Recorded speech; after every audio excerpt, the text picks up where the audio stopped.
Hello बच्चों, let's read the question. The question says which of the following statement is incorrect. हमसे पूछा गया इनमें से कौन सी इनकरेक्ट स्टेटमेंट है.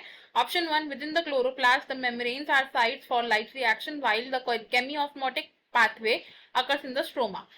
Option 2, splitting of water molecules is associated with photosystem 1. Option 3, the breakdown of proton gradient due to the movement through the F0 particle of the ATPase enzyme releases enough energy for synthesis of ATP. Option four, both second and third. इस question में हमारा जो की concept use होगा that is photosynthesis.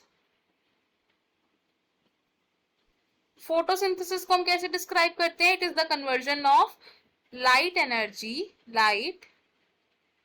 Energy into chemical energy. Photosynthesis की अगर हम generalised equation देखें तो ये क्या होती है?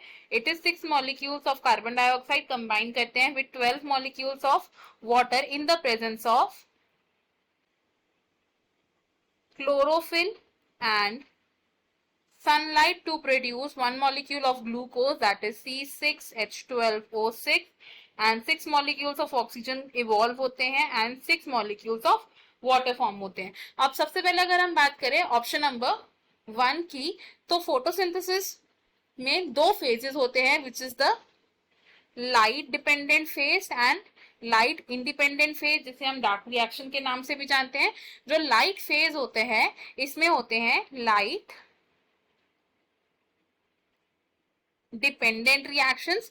डार्क फेज में होते हैं लाइट इंडिपेंडेंट रिएक्शंस. और डार्क रिएक्शंस में लाइट फेज के जो प्रोडक्ट्स हैं उनको यूज किया जाता है एंड कार्बन डाइऑक्साइड की फिक्सेशन की जाती है. जो लाइट डिपेंडेंट रिएक्शंस हैं इनकी साइट क्या होती है? It is the membrane of thylakoids of chloroplast. और डार्क रिएक्शंस होते हैं in the stroma region of chloroplast. और अगर आप बात करें केमियोस्मोटिक पाथवे की,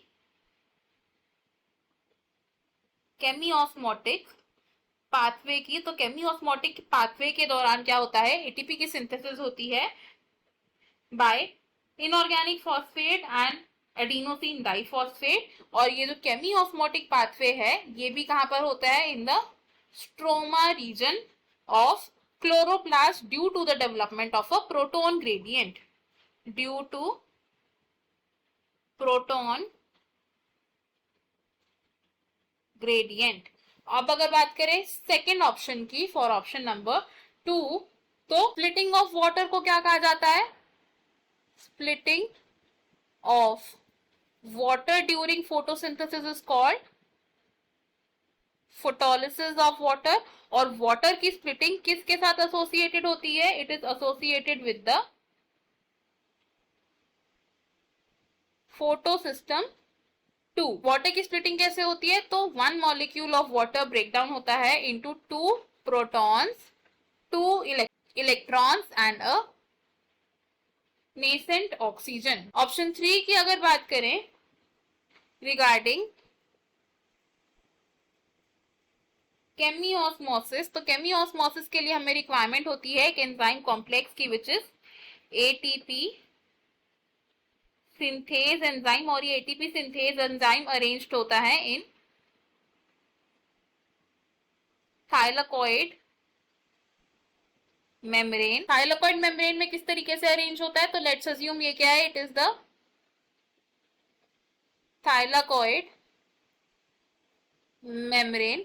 this side is the stroma and यहां है ल्यूमेन ऑफ थाइलाकॉइड. अब थाइलाकॉइड मेम्ब्रेन में प्रेजेंट होता है एटीपी सिंथेज एंजाइम जिसके दो कंपोनेंट्स होते हैं which is the F0 particle जो कि एक इंटीग्रेटेड मेम्ब्रेन प्रोटीन है, एंड जो सेकंड पार्ट होता है it is toward the stroma region and ये क्या है? It is a peripheral membrane protein जिसको हम बोलते हैं F1 पार्टिकल. जो F0 पार्टिकल होता है ये चैनल की तरह एक्ट करता है for the transportation of protons जो ल्यूमेन रीजन में एक्यूमुलेट हो जाते हैं एंड एक प्रोटॉन ग्रेडियंट डेवलप हो जाता है. F1 पार्टिकल में प्रेजेंट होती है एटीपी सिंथेसाइजिंग साइट. जब प्रोटॉन्स पास ऑन करते हैं अक्रॉस द मेम्ब्रेन तो इतनी एनर्जी रिलीज होती है कि एडीपी कंबाइन करता है विद इनऑर्गेनिक फॉस्फेट एंड इससे क्या बन जाता है, एटीपी बन जाता है। एटीपी के जो बॉन्ड्स होते हैं इनमें एनर्जी स्टोर होती है एंड ये एनर्जी रिलीज होती है on the breakdown of the bonds. अब अगर हम अपने ऑप्शंस देखें तो इसमें से हमें एक इनकरेक्ट स्टेटमेंट को चूज करना है। हमारी इनकरेक्ट स्टेटमेंट है यहाँ पर ऑप्शन 2 विच से splitting of water is associated with PS1, जबकि स्प्लिटिंग ऑफ वाटर किसके साथ एसोसिएटेड होती है, विद PS2। ऑप्शन 1 और ऑप्शन 3 रॉन्ग होंगे बिकॉज ये करेक्ट स्टेटमेंट है। ऑप्शन 4 को भी हम रॉन्ग कंसिडर करेंगे बिकॉज सिर्फ सेकंड स्टेटमेंट हमारी इनकरेक्ट है, ना कि थर्ड। इस क्वेश्चन में हमारा फाइनल आंसर होगा option number 2। I hope you have understood it well. Best of luck. Thank you.